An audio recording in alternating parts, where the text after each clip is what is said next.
Ok, știu că afacerile au fost un pic cam lente în ultima vreme. Nu este vina nimănui, ok? Nu voi face absolut niciun nume. Moxie. Iar acum, dacă este careva dintre voi care are o idee pentru a repara căcatul în care suntem, să vorbească acum.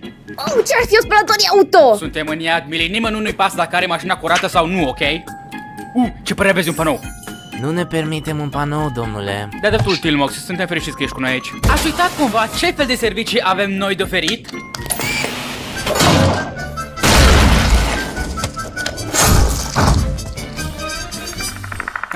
Acele vremuri bune. Nu e nevoie să-mi amintești, domnule, luând în vedere că dumneavoastră ne-ați folosit salariile pentru a face o reclamă oribilă săptămâna trecută, pentru ca mai târziu să plătiți mai mult să o pună 3 ore pe un canal pe care nimeni nu se uită. Scuză-mă, ce-ar fi mai exact atât de oribil la un jingle frumos și voios? Este o mică și amuzantă distracție într-o reclamă plină de minciuni. Lumea iubește muzicările, domnule. Exact, Mili, iar noi practic facem un musical. Ai de gând să-mi zdrobești visurile muzicale precum a cu tata? Domnule, Căci chiar acum, tot ce văd este curul lui tata care îmi vorbește în față, zdrobindu-mi visurile de a fi cine sunt eu cu adevărat în suflet. Tu încerci să-i distrugi visurile, Moxie? eu... Ce? Și eu credeam că știu cine ești. Cum poți să-mi faci asta, Moxie, mai ales după ce te-am făcut angajatul lunii? Prea bine, domnule, îmi pare rău, dar un jingle nu e precum un musical teatral. Nimănui nu-i plac, de fapt, jingle-urile. Mie îmi plac. Nu fi de acord cu el în fața mea. Bine ai venit, eu sunt Blitz, oul este mut și sunt fondatorul IMP. Ești cumva o mare nesimțit care merită să stea în iad? Sau un suflet cu minte care a fost ruinat de către un alt suflet mai nesimțit decât tine? După ce mi-am ungis cu drag soția pentru că s-a culcat cu boiatul de Oliver, îți poate imagina surpriza mea că m-am trezit aici. După ce statul Ohio m-a executat, chiar mi-aș dori să intru ca acei jocuri călăcios care m-a văzut ascuns cadavrul. Ei bine, ai noroc pentru că datorită metodelor noastre de a ajunge în lumea muritorilor, noi ne putem ocupa de toate treburile tale neterminate, ucigând toți acei nesimțiți care ți-au ruinat viața încă pe când respirai. Vrei ca cineva să moară, dar nu vrei să dai în bară, sună sta la masacru profesional. Grenade sau cianură, o să fie o moarte crudă, sună sta la masacru profesional. Treaba ne-o facem grozav, fiindcă noi venim chiar din iad. Scăpăm de soțată de soție, îți dăm puțit în copie, suntem instant masacru profesional. Doctore, nu răspunde. Varsă niște apă! Oh, nu l-a făcut nimica! Fiera! Nu voi pierde încă unul. Liber! Da, să-mi baga mers. Pare să fie în stare stabilă, dar va avea nevoie de operație. Acum, ce fel de asigurare aveți voi, ciudaților? Ce pula e asigurare?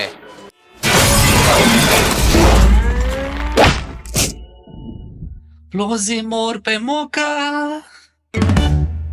Oricum, aș vrea să adaug că acel incident este numai și numai vina lunei, având în vedere că trebuia să ne dea locația exactă a țintei, ceva foarte banal, desigur. Ia mai suge, Moxie. De tu fă-ți treaba! Hei, acum nu o să dăm vina pe Luna pentru greșelile noastre, prea bine? Ea nu a făcut absolut nimic greșit. Glumiți cumva, domnule? E groaznică. Bună, IMP.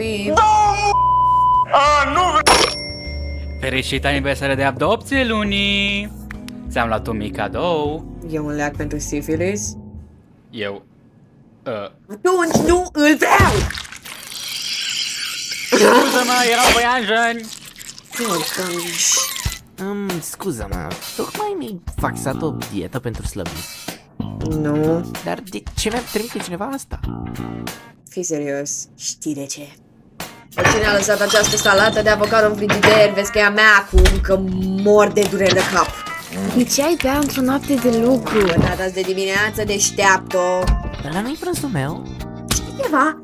N-am timp să mă cert acum. Trebuie să-mi calmez furia. Bleț, acel păsăroi bogat e iar la telefon, zice că urgent vrea să vorbească. Părea destul de excitat. Doamne, a fost doar o dată! Dacă nu aș fi culcat cu acel îngânfat cu pene, nici unul dintre noi n-a reușit să ajungă lumea umană. Poftim. Am cartea, am ghidai cartea.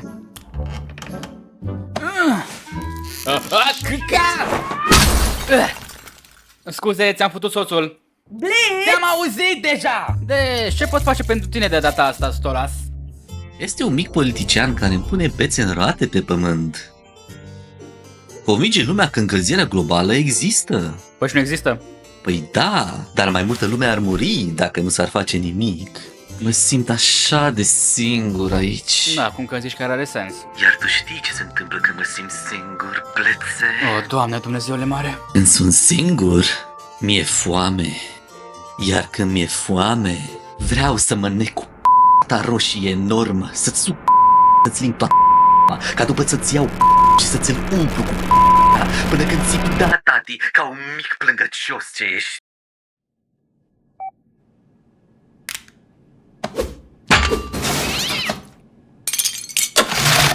Beau. Mai știi acel pod de pe autostradă de la intrare? Da? Cacu acolo. Ok, ideea este că Luna este un membru important al familiei noastre, iar noi nu vom da familia afară. Nu suntem o familie, domnule. Tu ești șeful, noi suntem angajații. O tratezi pe ea de parcă ar fi o adolescentă rebelă când nu este mai mult decât o boschetară alcoolică ce răspunde la telefon. Asta a fost chiar ofensiv. Fără acei boschetari, nu aș avea nici măcar jumătate din toată fericirea pe care am în fiecare zi.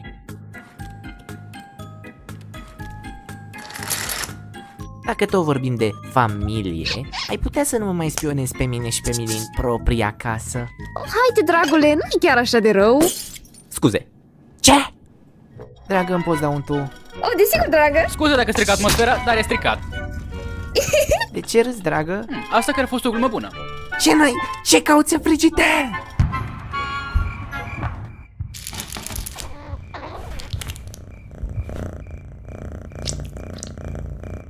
Despre ce visai? Visam cum părinții mei sunt masacrați. Dar acum aș vrea să mă întorc la asta. Întorți din ea, pentru ea mica, Omeli.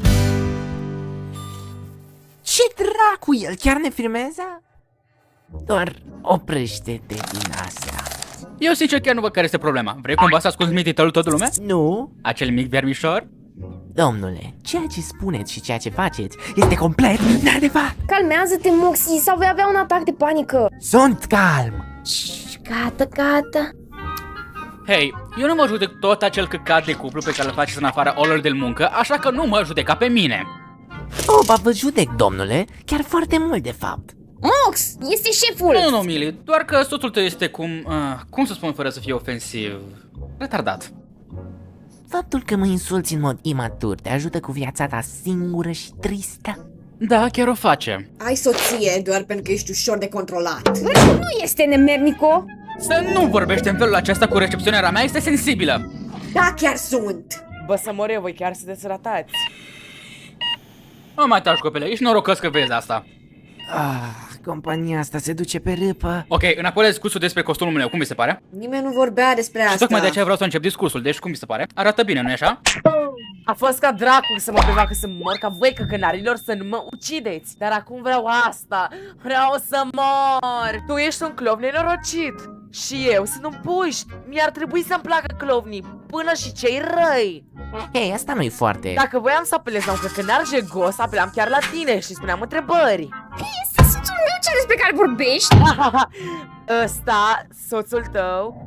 Măi, fată, eu știam că ești atât de disperată, bă, dar nici chiar așa. Și tu? Ce-i cu mine? Nimic, nu vorbesc cu javrele, prefer pisicile. Wow, să știi că ești un adevărat căcat cu o copile. Aici îți dau dreptate, domnule. Oh, stai. Tocmai am primit mesaj de la client. Se pare că el era ținta. Cine? El. Eu? Da. Deci el chiar vrea ca noi să ucidem un copil. Asta au zis. Ei bine, spânzurama și cu cruce chiar este un Dumnezeu. Știți ceva, lume? Cu această companie am vrut să demonstrez că noi suntem capabili să facem exact ce oricine altcineva ar putea face. Precum ucisul. Așa că din partea noastră, angajații de la IMP, vă promitem că noi ne vom ocupa de treburile voastre în internet sau banii voștri sunt absolut duși. Și nu o să mai abțin niciodată înapoi. Și chiar dacă ne scrieți o recenzie proastă, nimeni nu o va citi pentru că este iadul și absolut nimeni nu-i pasă. Știți, chiar dacă acest copil era ținta noastră, e totuși un copil. Așa că îmi face bine să ne ocupăm de corpul său într-un mod cât mai respectuos. Dacă Ați văzut filmele Fernandului? Cu plăcere! Oh, ce fior când roșu curge pe covor și milia mea ucide fără milă. Mă lasă fără suflare îngerul meu care cade din cer. Oh, Millie, regina mea, îmi vise ea când ucidea și de sânge mă umplea. De afară din sac, ea este un maniac, da, chiar tu. Oh, Millie, când strop de sânge cade sus din cer, iar corpurile cad pe jos. Mori! Inima mea tresărea când pistolul lui Millie trăgea. Bam, bam, O dragoste criminală ne face viața specială. O Millie, o la-la-di, din toți întâi din ea, pentru ea am picat. O Millie. Ce dracu, el chiar ne filmează?